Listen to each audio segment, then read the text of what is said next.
This is section 9.6, the ratio and root tests.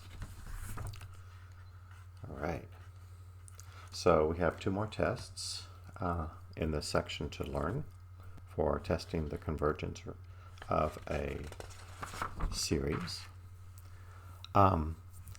This section is going to deal with tests for absolute convergence. And so if it's absolutely convergent, then of course that means it's convergent.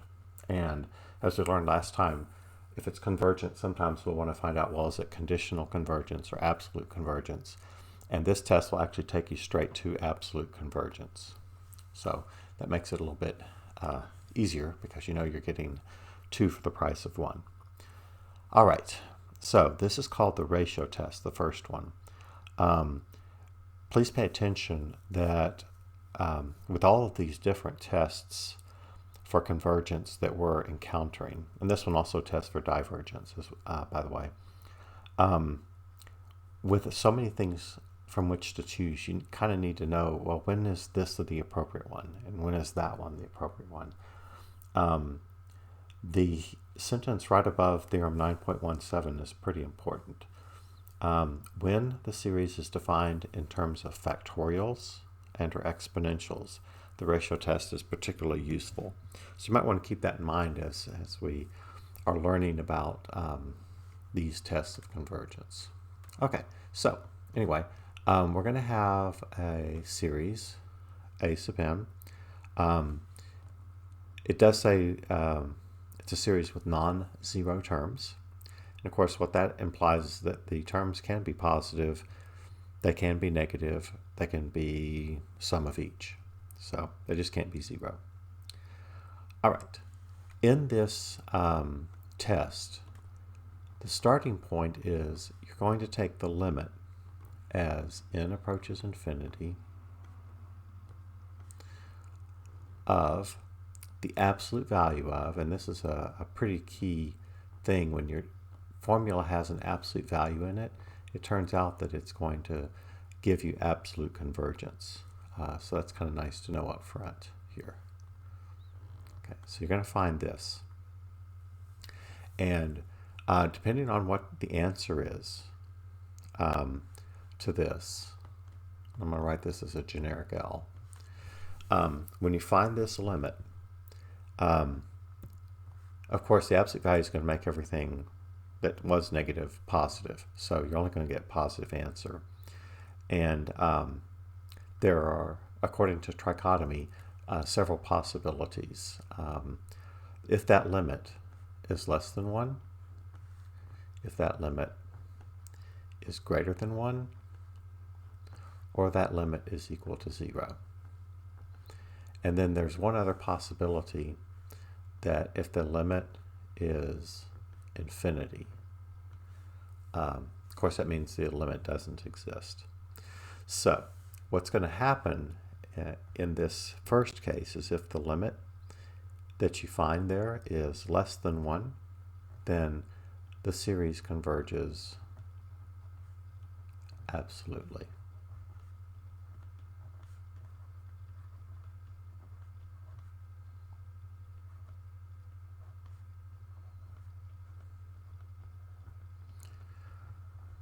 If the limit is greater than 1 or infinity, then the series diverges for both of those cases.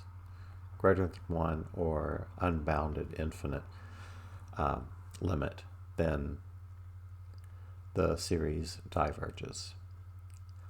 Oh, and I wrote equals 0 there. Oh my gosh. I'm not sure why I was writing 0 there. Let me back up. I'm sorry. Let me fix that. That limit can be less than 1, greater than 1 possibility. Right, it could equal 1. And that means the test is inconclusive. It might converge, it might diverge, you just don't know, and this test will not give you an answer.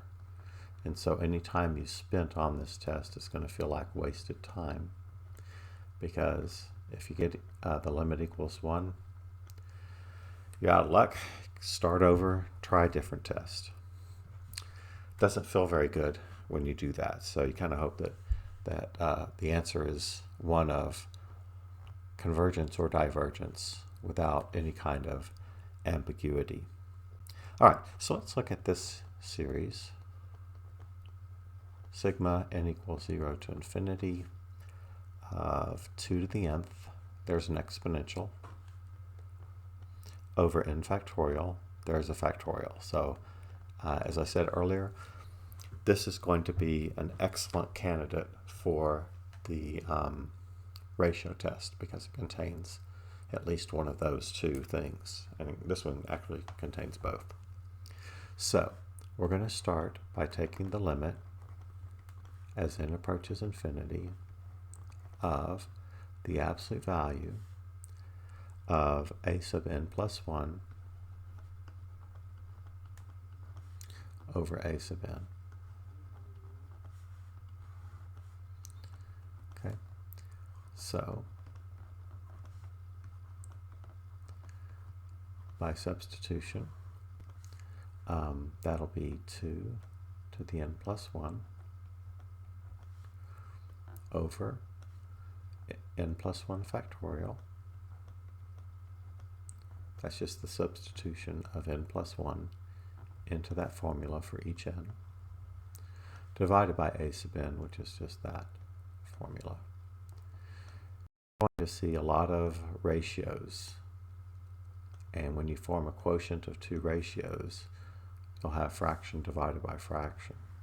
And so a quick review of that is that in every case, once you've written that first statement, and you have an absolute value of a fraction over a fraction, probably the first thing you're going to want to think about is to divide those fractions. You take the numerator fraction and multiply it by the reciprocal of the denominator fraction.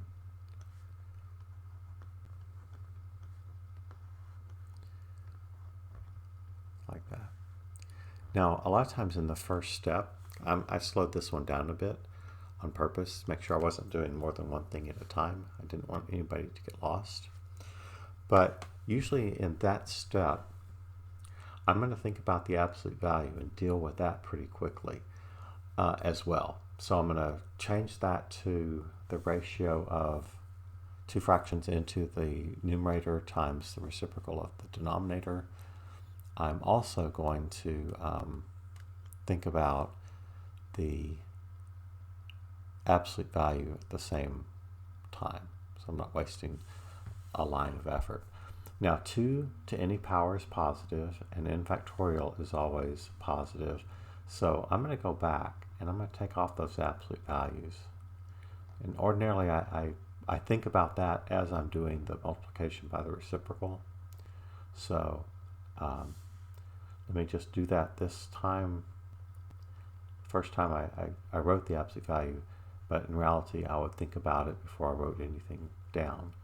And in this case, dispense with the absolute value because it's superfluous. All right. So now, and again, I'm going to do this step perhaps a little bit more carefully and slowly this first time around.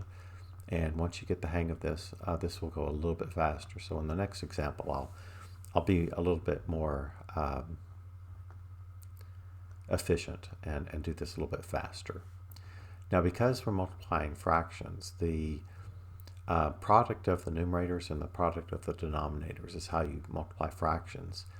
And because I'm multiplying the denominators, if I want to, I can commute multiplication and put the 2 to the nth under 2 to the n plus 1 and put n plus 1 factorial underneath n factorial.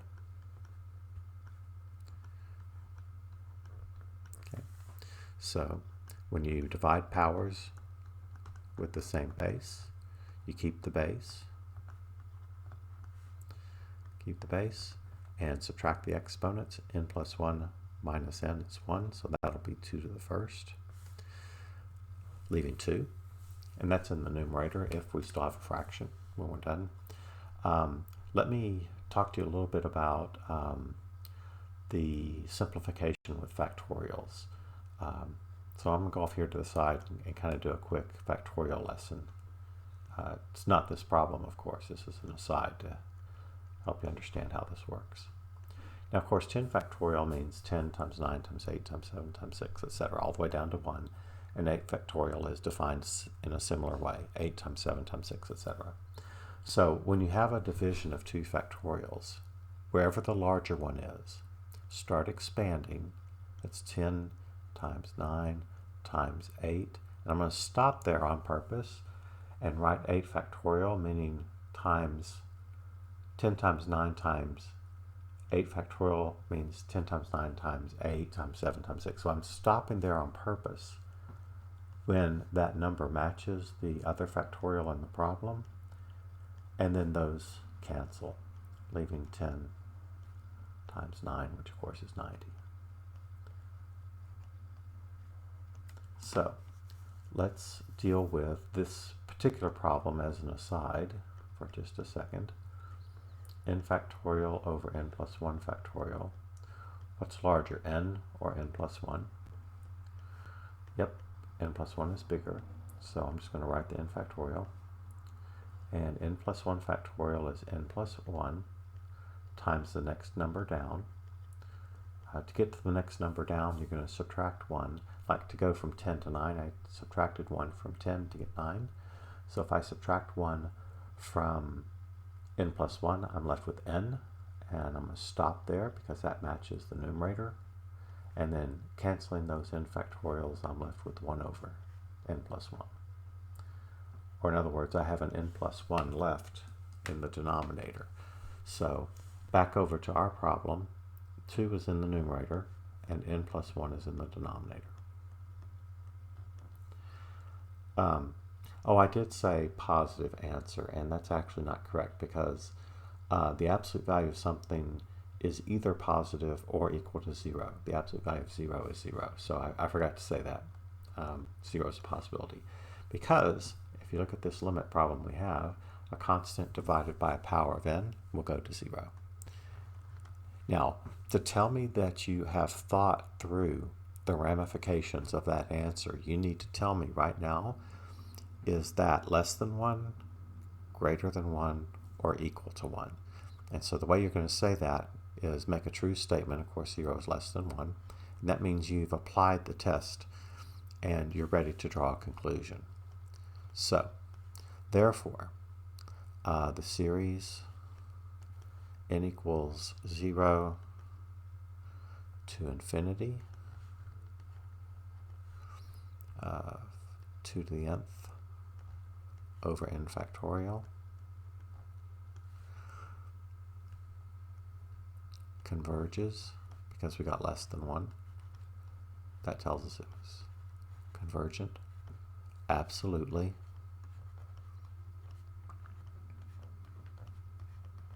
And how do we know that? By the test we just performed, which is called the ratio test. And again, you are going to have to clearly tell me what test was used to draw your conclusion. Okay, so let's do another example. This one, let's do sigma n equals 1 to infinity and divided by n factorial. Seeing n factorial definitely makes me think about the ratio test. So we'll start by taking as n approaches infinity of the absolute value of a sub n plus 1. So for every n, put in n plus 1 in its place.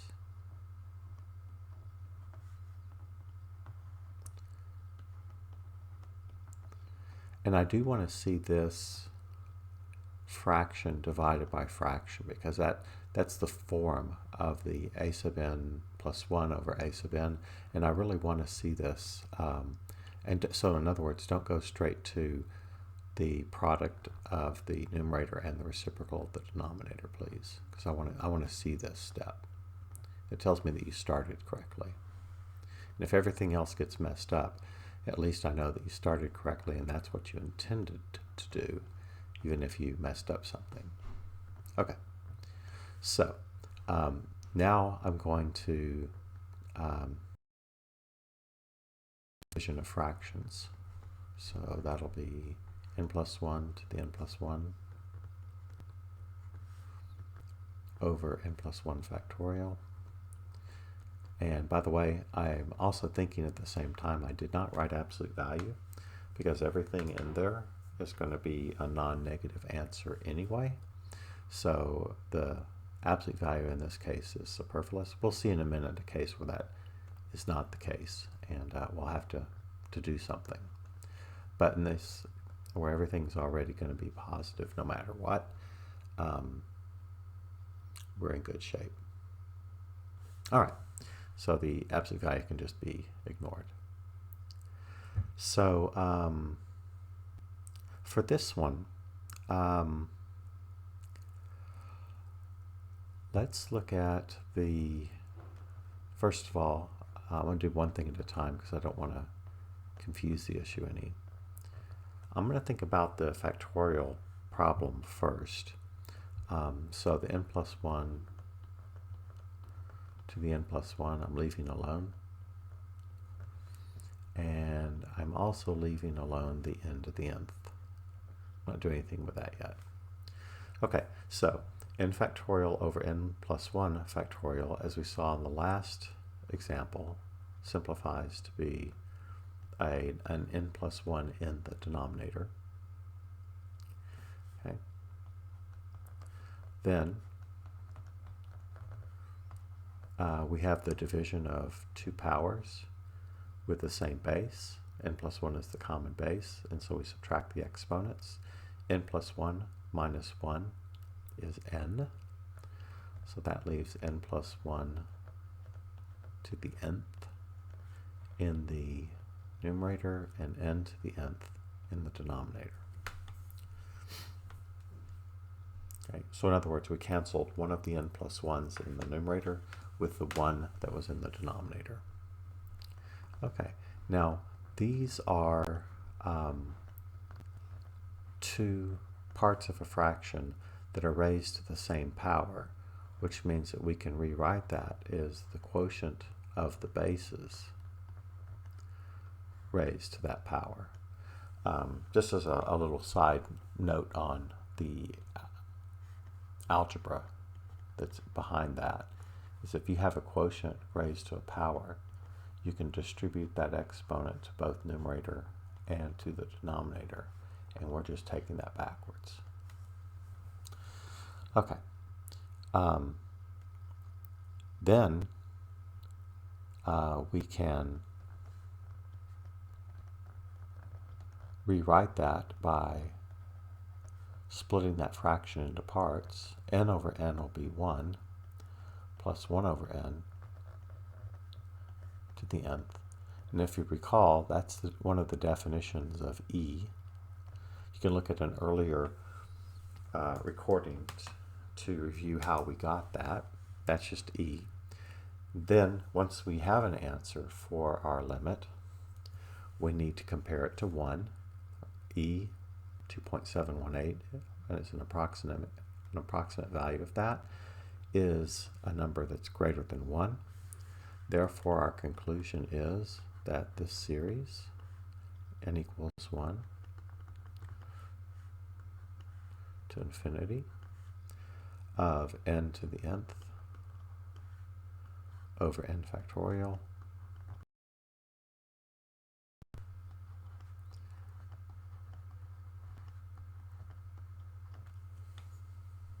okay. So let's look at the next one. Sigma n equals 1 to infinity, negative 1 to the nth, multiplied by the square root of n over n plus 5. Okay, so let's do the ratio test with this one. Oh, I forgot to say. Ooh, I'm glad I said that just now. Why can we say that that diverges? That last example, it diverges by the ratio test. So keep me honest. If I forget to write one of these, hopefully I'll catch myself before I get too far away. Thank goodness I saw that one before I got too far away, or you may have accidentally thought you can not write that, and you do have to write that. I do want to see the name. So this will be the absolute value of negative 1 to the n plus 1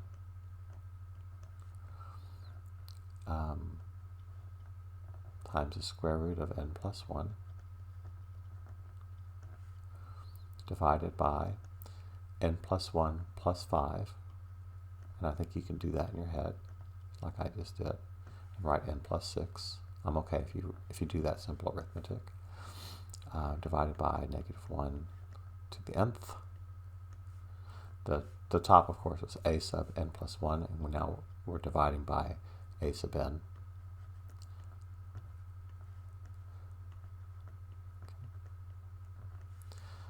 And of course, the key idea in this one is that we finally have the possibility of some negatives in the answer.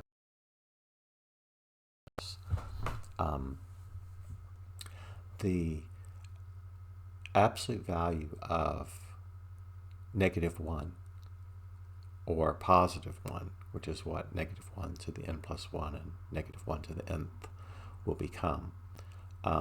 If you take the absolute value of any power of negative 1, you're going to get positive 1. And so when we're doing the absolute value part of this problem, basically it's going to take away those powers of negative 1. So I'm going to do that at the same time that I write the numerator fraction times the reciprocal of the denominator fraction.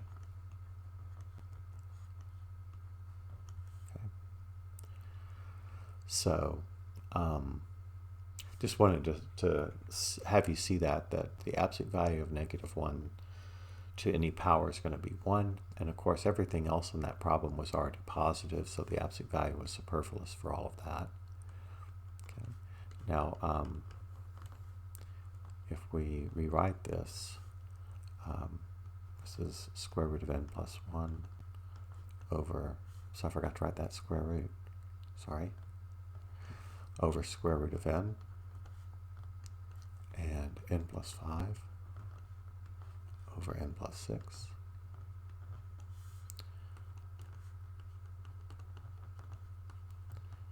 This is the limit as n approaches infinity of the square root of n plus 1 over n times n plus 5 over n plus 6. Now remember these linear ones. When the powers of the numerator and denominator agree, as n goes to infinity, we're going to do a shortcut each time and say that that limit is the ratio of the leading coefficients. So under the radical, since they're both n in the numerator and denominator, I'm going to take their coefficients, 1 divided by 1, which is 1, and the square root of 1 is 1.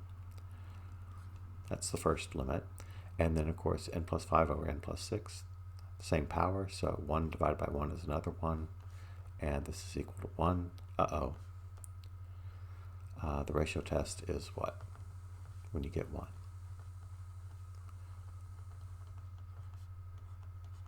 It's inconclusive. So all of that we just did was a big old waste of time. Sorry. I know it kind of hurts your feelings a little bit to waste time. But I want you to see where an example where that happened. so that you know what you've done is actually a lot of nothing. Unfortunately, it doesn't take us anywhere. But I did get to talk about a few things, like dealing with the absolute value of the powers of -1. So that didn't hurt, because you will see those. Now what are we going to do? Well, if we look at that series, it is -1 raised to a power that's linear. It's just n or n plus 1 or n minus 1. So I think it would have been smarter had I seen this earlier. Of course, I was trying to show you something, so I intentionally didn't. But this series will be an alternating series. It alternates. So we need to go back and think about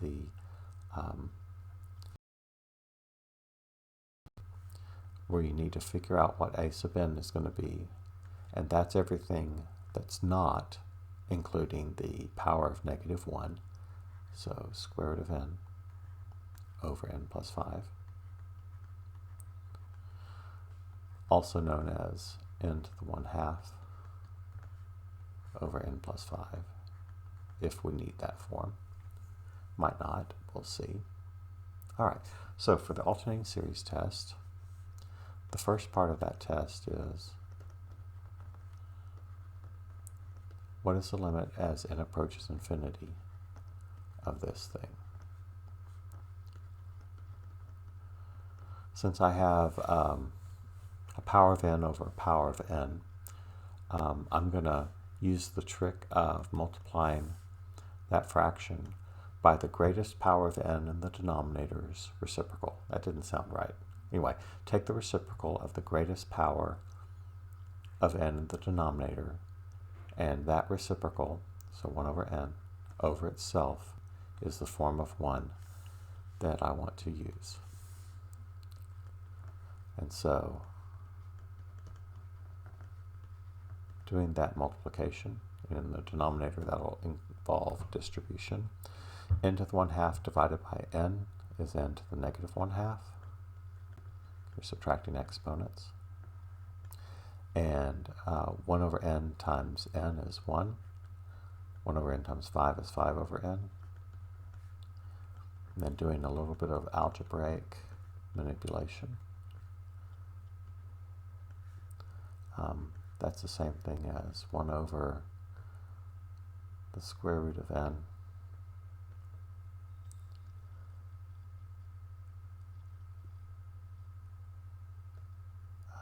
hold on, sorry, I messed up. Actually, I think I was ready to do this right now. So sorry, let me just back up. Okay, so as n goes to infinity, well, maybe I do need to rewrite this slightly. So I'm going to write this, instead of dealing with the negative by taking it to the denominator of that fraction, I'm going to make it the denominator of a fraction in the numerator, so that we can look at the limit as this approaches infinity.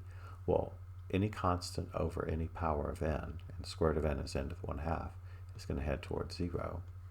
The limit of a constant like 1 is 1, and the limit of 5 over n, it also goes to 0. So this is 0. And that's exactly what we hoped for. Okay, now, number 2. What we want to find out is a sub n plus 1 less than or equal to a sub n?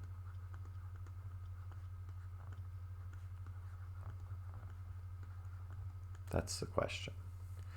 So, I'm going to take you through the entire thought process for this one. I'm going to make an assumption, because I think it is true what I just wrote up there.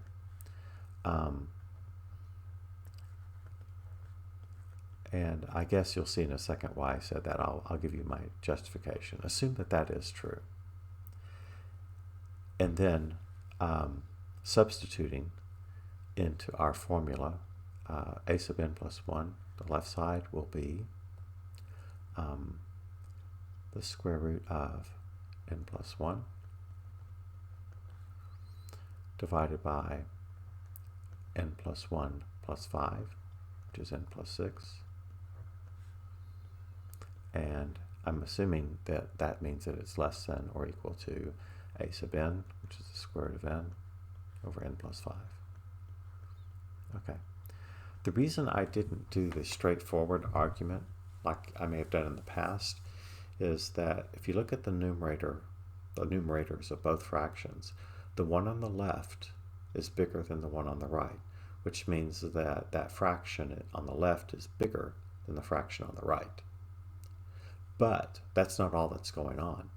The denominators, if you look at those, the denominator on the left being bigger means that that fraction on the left is smaller. So we're getting conflicting information. And so if you have an n in both numerator and denominator, you're not going to just be able to slide by and say, oh yeah, I know this is always less than, or I know this is always greater than. You really don't know. So what I want to do here is I want to clear this inequality of fractions. So I'm going to multiply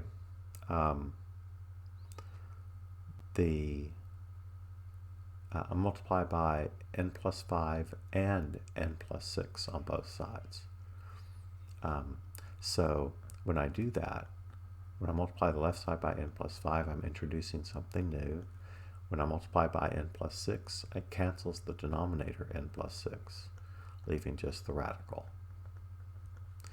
Both n plus 6 and n plus 5 are positive, so when I multiply both sides by both of them, the inequality will not change.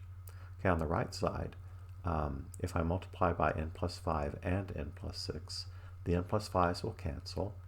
The n plus 6 is a new thing on that side, so it obviously can't cancel anything, times the radical that's not been changed by multiplying both sides by n plus 5 and n plus 6. Okay. So the next thing I want to do is I want to square both sides. If I square both sides, the inequality won't change direction. So when I square, I'll have to square each term because I'm distributing that squaring to each factor.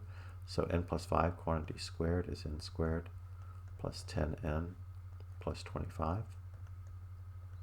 And the square of the radical is n plus 1. Of course, that's why I'm squaring both sides, is to get rid of radicals.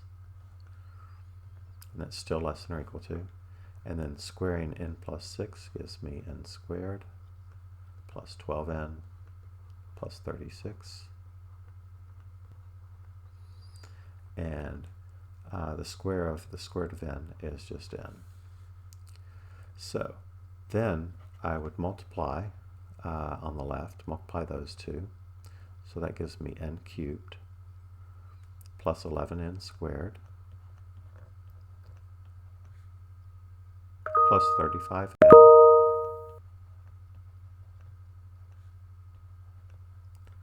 plus 25. Nice college algebra problem, so you might need to go off to the side and have done that separately. I'm just doing it in my head and giving you the result. And on the right side, when we distribute that in, we'll get n cubed plus 12n squared plus 36n. Okay, now I know that I can do things to both sides of an equality like we can an equation. The only thing we have to be careful about is multiplying or dividing both sides by a negative number. That will change the direction, and other things can change the direction as well, but that's a biggie. So I can subtract n cubed from both sides, and of course that means it's gone.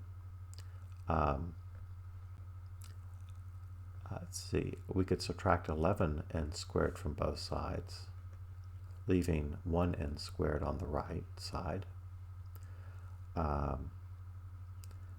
We can subtract 35n from both sides, leaving positive n on the right side. And that takes care of every thing except for the 25. There's no constant on the right side, so there's that 25. Now, with that statement, is that what we're looking for here is something that we can say is always true. Is n squared plus n always greater than or equal to 25? Let's see. 1 squared plus 1 is 2. Not true.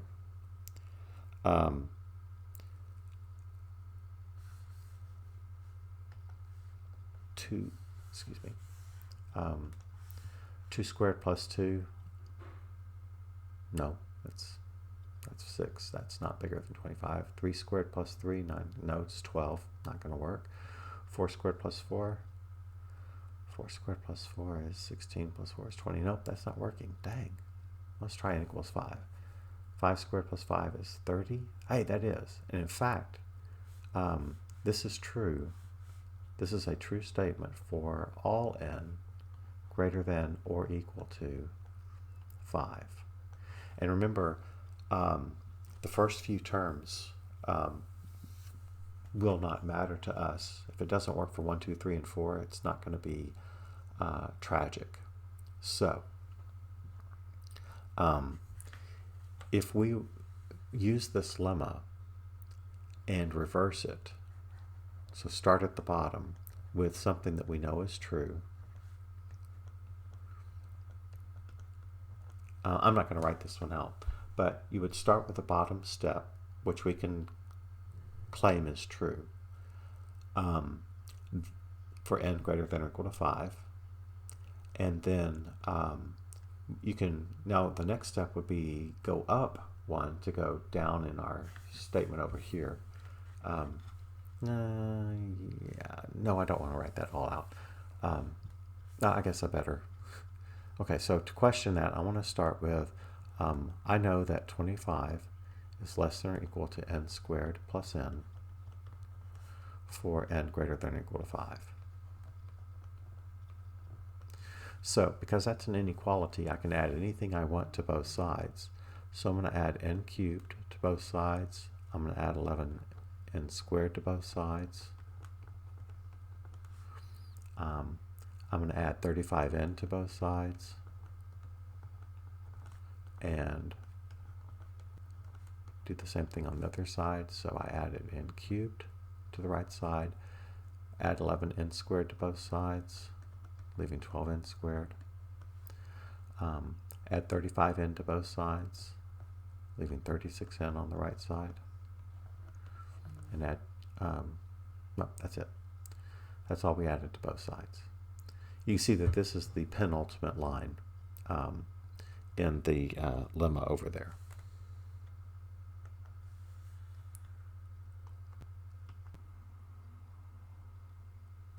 Right. Then, what I can do to both sides is factor both the left side and the right side. And because of the lemma, I know that how that will factor. If you want to go and review how to factor trinomials like that, that's probably not going to hurt you any. Take some time, but it's good stuff. And that will equal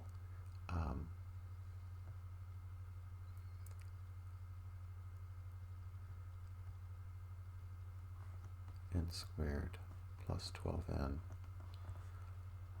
plus 36 times n on the right side, and then that factors to be n plus 5 quantity squared times n plus 1,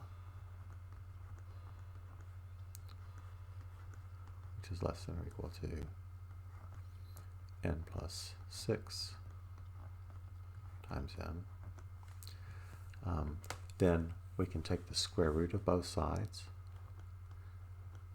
which will not change the direction of the inequality.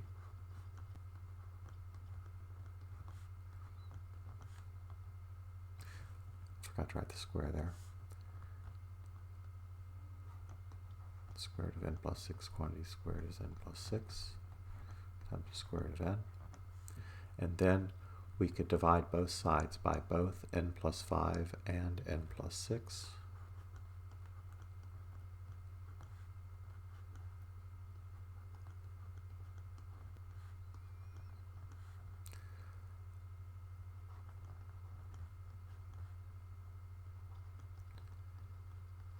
So you see how that's really just a reversal of my lemma over there. And where I end up with is the expression on the left is a sub n plus 1. And the expression on the right is a sub n.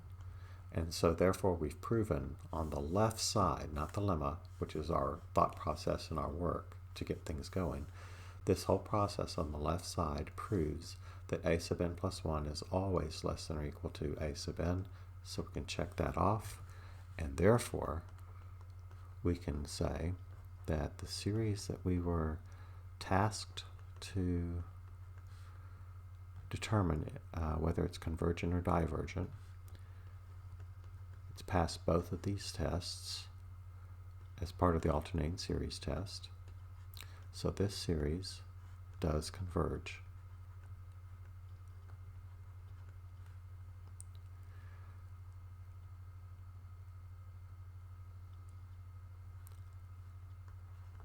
Does converge.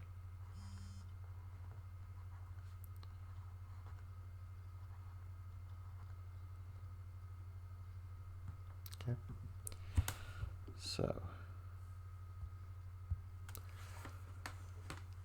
now notice the direction said just to determine the convergence or divergence. So I intentionally did not address the absolute or conditional convergence question because it's not needed in this question. So we haven't addressed that. The directions didn't say so, and it's no big deal. Now, in the very first one, because we used the ratio test, that found absolute convergence. And so we get that, but it's okay not to address it if the directions do not indicate that you should. Okay, let's move on to the root test. The root test is thankfully a lot like the test we just did, the ratio test. We're going to start by finding a limit. Oh, and by the way, in that last example, I didn't say what kind of test I used at the end. And the reason I didn't have to say it at the end is because I wrote alternates right there at the top of this starting process, and I did my 2 steps for the alternating series test. Since I said alternates, I don't have to write the reason because I did at the beginning. But if I wanted to, I could say by the alternating series test. Okay, so anyway, the root test. We're going to find a limit. This time we're finding the limit of the nth root of the absolute value of a sub n. And again, we do that absolute value because we want to take the nth root of a positive number. Because potentially we could be, for example, be taking the 4th root of a negative number, which we can't get real answers, and so that absolute value is really necessary here. And again, we're going to get a limit answer of some sort. And the good news is this. The possibilities are 3, just like before. That limit could be less than 1. That limit could be greater than or equal to 1, or infinity, or the limit could be 1. Those are the possibilities. And so the good news is that the results for those are the same as before. If L is less than 1, that limit is less than 1, then that tells us that the series under consideration converges absolutely.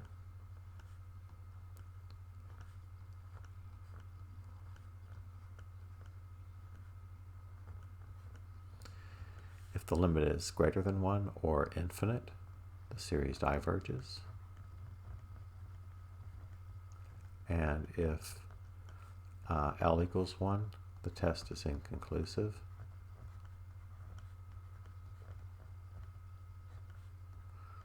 Which means, just like before, you've wasted some time, it didn't tell you anything, and you need to try something else. I'm going to go up and make sure I wrote something up above. Just occurred to me I might not have written it. Oh, I did. I was looking for whether I wrote absolutely next to converges for the ratio test, and I did. All right, so they look a lot alike. That's why they're introduced at the same time. You find one and less than one for both tests means that the series converges. Infinity for your limit means the series diverges. If that limit is 1, then the test is inconclusive. Try again. Okay, so these are, and you read this right above theorem 9.18, the root test is particularly useful for nth powers. So something raised to the nth is something that we might look for. So let's do this one. We've got e to the 2n divided by n to the nth. Okay, so we're going to write the limit as n approaches infinity of the nth root of the absolute value of our a sub n formula. Of course, both e to the nth, e to the 2n, and n to the nth are non-negative. In fact, they're not even ever 0. So we can get rid of the absolute value, which is probably the first consideration that I would make here, and rewrite this without the absolute value because it's superfluous. Okay, now when you take the nth root of a fraction, that means that you can take that nth root and apply it to the numerator and denominator separately. So the nth root of e to the 2n divided by the nth root of n to the nth.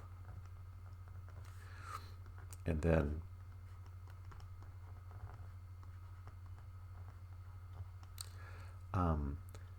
the nth root is the same thing as the radicand e to the 2nth to the reciprocal of n power, so to the 1 over n.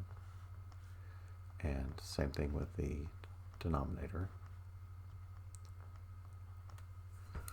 And then when you have powers on powers, you may recall that that means that you will multiply the exponents. 2n times 1 over n is 2, so that leaves e squared, just a constant. And n times 1 over n is 1, so n to the first is just n. And as n goes to infinity, the constant e squared divided by an infinitely large thing goes towards 0.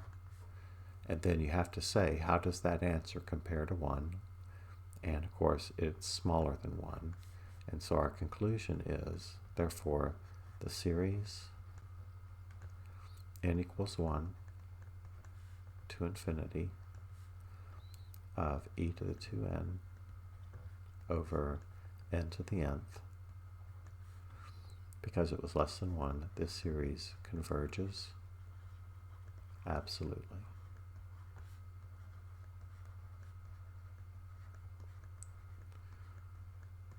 Okay, I've run out of room on this screen, so I'm going to stop this recording and continue in the next part.